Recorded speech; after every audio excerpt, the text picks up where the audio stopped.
A Tale of Two Hygienists presents this week's TIPisode. Quick and easy tips to keep you up to date and presented by the experts in the profession. Now, get ready for your unofficial TIPisode. Hi, this is Teresa Duncan with the Nobody Told Me That podcast and also the new Chew on This podcast, which you can find on the Dental Podcast Network.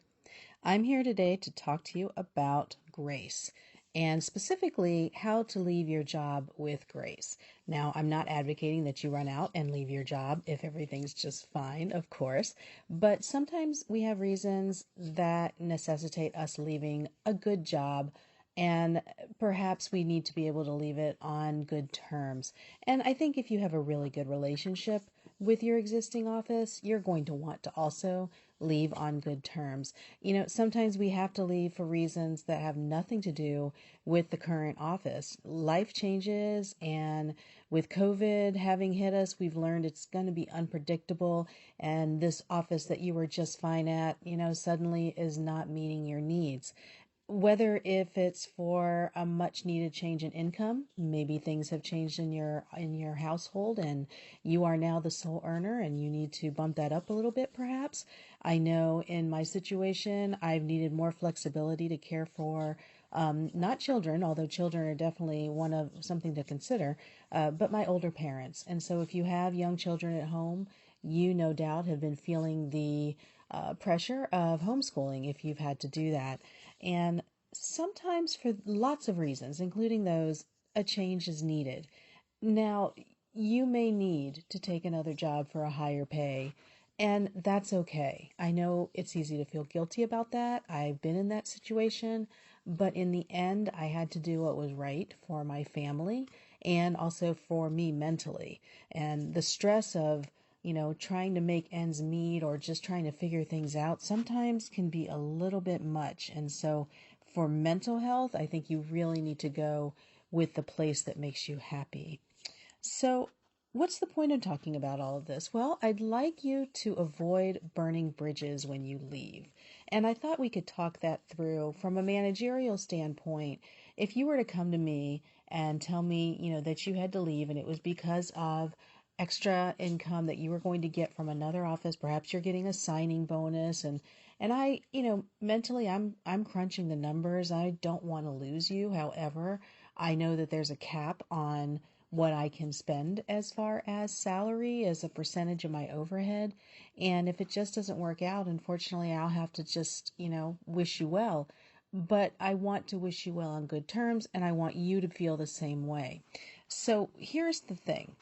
It's a very, very small industry, and any kind of weird drama can always come back up to bite you in the butt down the road in another office. And I'll give you an example. When I was consulting full time, there was an office where I went in, and the lady who was there, she wasn't a hygienist, but she was an assistant, and she was a troublemaker and she was hard to work with. Well, in my consulting career, I've seen her in at least 3 different offices, and I am trying really hard not to tell the doctors about the history, because I'm not going to be that person. However, I am going to bring up the fact that I have reservations about her performance. That's what I have to do as a consultant.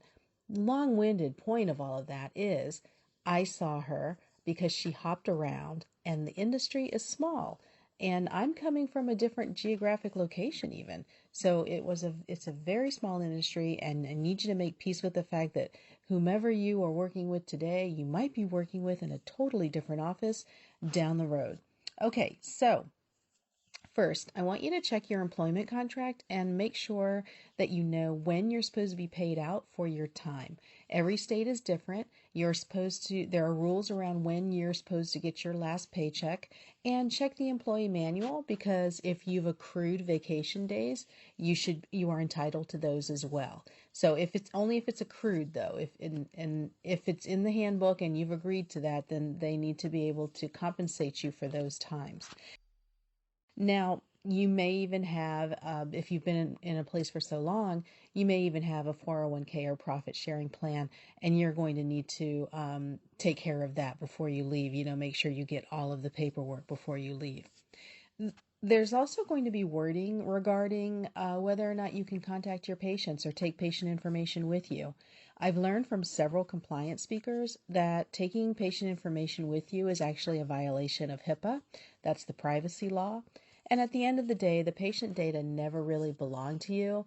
And the good thing about being in a small town is you're going to run into these people again.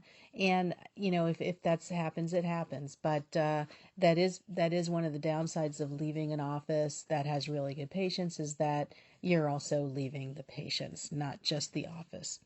Okay, you also are going to want to decide with the manager and the dentist how questions around your departure should be addressed. Meaning, what's going to happen when somebody comes in and says, "Hey, where'd Jean go? I thought she's been here forever. She's always been cleaning my teeth." Well, I recommend something vague, but also something that's not a lie, because we want to make sure that it comes out correctly. We don't want to lie about it. And if you are on good terms with the office, then this is easy to say. I would recommend saying, she left on good terms and we're definitely going to keep in touch. I can let her know you said hi if you like, or you said hi if you'd like. If you are close to that patient's going to be just fine. And almost most of the patients can read between the lines and realize, that people move on. So I understand that on the part of the doctors, a lot of times they don't want to lose staff because they think it reflects badly on the badly on the office. But I think those days are gone. I think that's really the old school when I started about 20, 30 years ago. Now I think society understands that the offices have team members, and you're not always going to have the same group all of the time. It's not very common to have one core group that stays through the whole of a patient's lifetime in that office. Change is not as noticeable by the patients as you think it is. So don't worry about that. And your manager's going to have to come to terms with that as well. So the reason I'd like this process to be graceful is that the industry is really small. The doctors and the managers talk. If you're professional and reasonable, then you should really have no problem getting references to build your reputation. Also, we talked about it earlier, team members switch jobs. Maybe you walk into your dream job. It's right around the corner, perfect hours, great pay. You want to nail this interview. Well, look, Anna from the old office is now working there. Hopefully she'll remember the circumstances from the last office and how professional you were. A reference from a current employee is fantastic and pretty much will seal a deal. From a manager point of view, if I already have somebody on my staff that has experience working with you and you weren't a nightmare, I'm very happy to hear that information. So I outlined this whole scenario if you are leaving on good terms. What happens if your feelings aren't so warm and fuzzy? Maybe you're glad to be leaving. You can't wait to get out of this office. I still want you to take the high road. Remember, the industry is small. References are always nice to have, and being able to look back and keep in touch with some of your doctors or some of your employees that were there. It's a really good network for if you ever need to get out there and find another position in another office. The good news about leaving, no matter what, is that you're on your way out. Grin and bear it and get to the other side. If a change is on the horizon, that's exciting. In very many ways, it's also very nervous.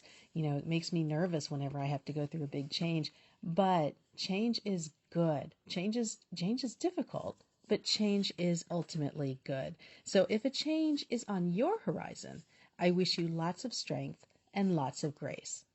My name is Teresa Duncan, and again, I am the host of the Nobody Told Me That podcast and the co-host of the Chew on This podcast, both podcasts on the Dental Podcast Network, and my company is Odyssey Management, OdysseyMGMT.com. Shoot me an email or sign up for my newsletter, and I will be back with another TIPisode soon. We hope you enjoyed this week's TIPisode. Be sure to reach out to our guest experts and let them know how helpful their tips were. Follow A Tale of Two Hygienists on Facebook, Instagram, and head over to ataleoftwohygienist.com and subscribe to our newsletter.